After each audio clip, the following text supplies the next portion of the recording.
de petits ouvriers d'enzymes qui transforment les protéines, les graisses, les sucres, notamment celles et ceux qu'on mange, en d'autres molécules, parfois simples, parfois complexes, nécessaires au fonctionnement de toutes nos cellules.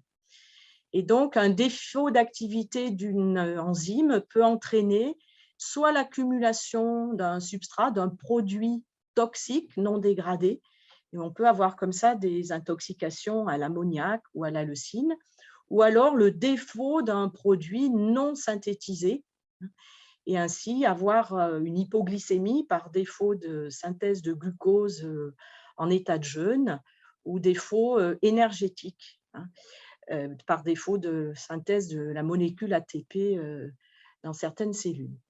Alors, les maladies métaboliques, donc, ce sont des maladies rares. L'incidence des plus fréquentes, c'est 1 sur 10 000, ça peut être 1 sur 1 million. Mais comme elles correspondent toutes à des enzymes différentes, elles sont donc extrêmement nombreuses, il y en a plusieurs centaines, et leur expression est variée, tout parfois leur difficulté diagnostique.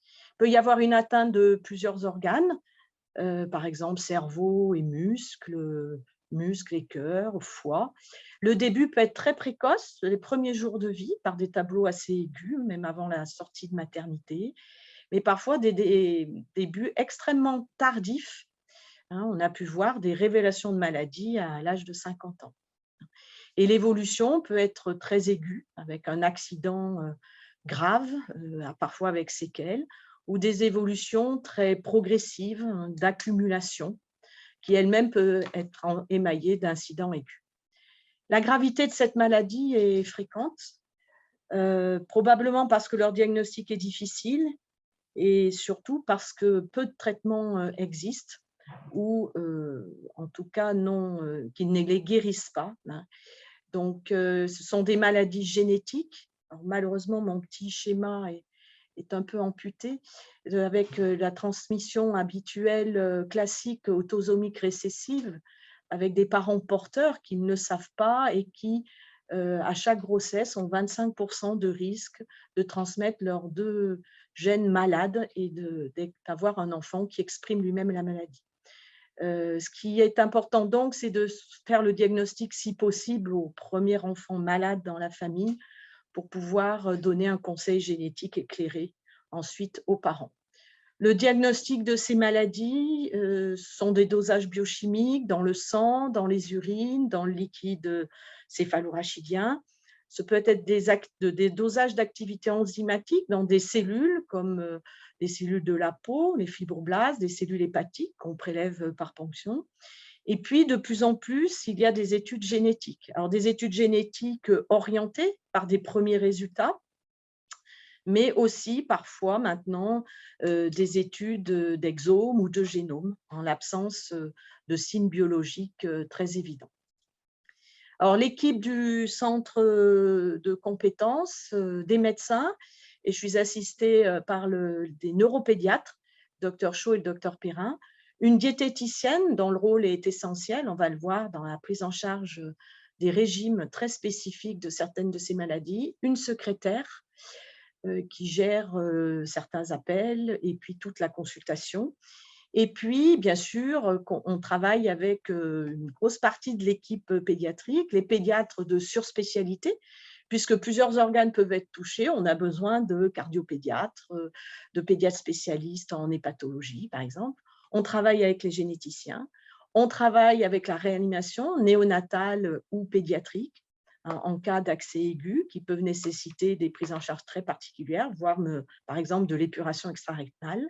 On travaille avec la chirurgie infantile pour certaines biopsies, pour certaines prises en charge. On travaille avec le MPR, le service de médecine physique et réadaptation, pour la prise en charge des séquelles de ces maladies. Et bien sûr, tout le plateau technique du CHU, la biologie, la radiologie, pour des échographies, des IRM, etc. Alors, notre activité, elle date d'environ une trentaine d'années. C'est la période où l'étude, la compréhension et le démembrement de ces maladies a bien démarré. Et donc, mon activité a été labellisée centre de compétences en 2017. On a une file active d'environ 100 patients, alors essentiellement des enfants, mais aussi de jeunes adultes. Et puis, bien sûr, je travaille en collaboration avec le Centre de référence de Lyon, qui organise notamment une RCP, hein, c'est réunion de concertation pluridisciplinaire une fois par mois, qui permettent de discuter de certains dossiers particuliers ou difficiles. Hein, centre de référence dont le responsable est le docteur Buffon, et centre de référence qui comprend aussi un laboratoire de biologie extrêmement spécialisé, tout n'étant pas fait à Saint-Étienne.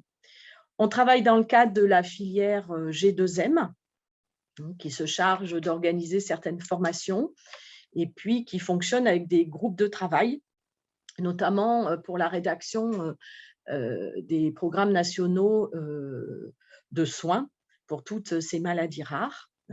J'ai pu participer à la relecture de certains écrits. On travaille avec la SFEM, la Société française pour l'étude des erreurs innées du métabolisme, qui est une branche de la Société française de pédiatrie, qui organise 2 congrès de formation par an pour les médecins, mais aussi pour les diététiciennes et les biologistes. Dans ce cadre, j'ai participé à une étude ECOPHEN, une cohorte d'adultes suivis dans l'enfance pour phénylcétonurie. Et bien entendu, en étant labellisée centre de compétences, donc je me suis engagée à fournir des données à la Banque nationale de données maladies rares par le biais de l'application Bambara, en l'absence d'opposition des familles, fournir un certain nombre de renseignements sur les patients pour alimenter cette banque qui sera utile pour la recherche et certaines prises en charge.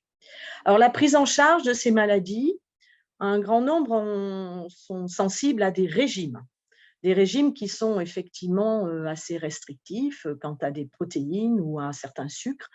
J'avais illustré ça par un petit schéma qui illustre le régime proposé dans la maladie phénylcétonurie, où un certain nombre d'aliments sont totalement interdits, comme la viande, le poisson, les œufs, le lait, les laitages et certaines céréales. Certains aliments sont autorisés, mais en quantité contrôlée, donc on les pèse, les légumes et les fruits. On peut consommer par contre sucre et graisse sans problème.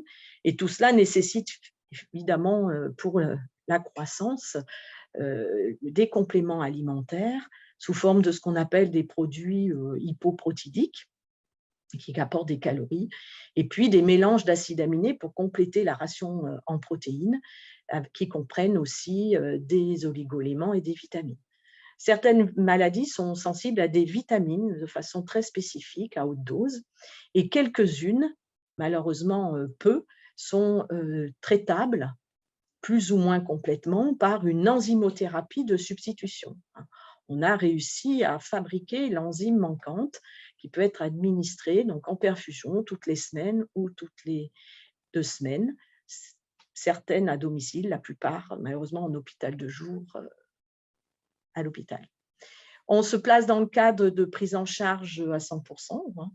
Ce sont des maladies longue durée numéro 17. Je rédige beaucoup de PAI pour la prise en charge, notamment de l'alimentation à l'école, mais aussi prise en charge de certains problèmes aigus. Il y a toute la prise en charge du handicap, qu'il fasse partie d'une maladie progressive ou qu'il soit secondaire à des décompensations aiguës. Et donc ça, en lien avec la MDPH. Et puis, on a progressé dans ce qu'on appelle l'éducation thérapeutique, la prise en charge par les patients et aussi leurs parents. Il y a maintenant un certain nombre de protocoles travaillés même au niveau de la filière pour pouvoir être partagés. Un petit centre comme Saint-Étienne ayant peu de moyens pour mettre en place les programmes, en tout cas les créer et les illustrer. Et puis, je voulais terminer sur un espoir de meilleure prise en charge, que le diagnostic dépistage néonatal. Pour un diagnostic précoce et la mise en route d'un traitement, s'il existe, avant que les complications ne surviennent. Le dépistage néonatal, c'est un dépistage de tous les nouveau-nés, sauf refus express des familles, ce qui est très rare, donc en maternité à 3 jours de vie. On fait un prélèvement sanguin et on dépose ce sang sur des petits ronds, sur un buvard, spécifique et chaque, tâche va servir à doser, un produit, par exemple les hormones thyroïdiennes, ou une hormone surrénalienne ou au dépistage de la mucoviscidose. L'intérêt, c'est qu'on a donc le résultat en quelques jours, hein. Et concernant les maladies, héréditaires du métabolisme, en 72, on a commencé à dépister la phénylcétonurie. C'est une des maladies les plus anciennement connues et qui bénéficie d'un régime extrêmement efficace s'il est démarré très, très précocement, hein. Sans régime, c'est une maladie qui conduit à une encéphalopathie, à un retard très important, d'une épilepsie. Avec régime commencé à une dizaine de jours de vie, on a un développement tout à fait normal, puisque maintenant je connais des jeunes adultes qui sont infirmiers, ingénieurs et qui n'ont pas de problème dans leur vie quotidienne.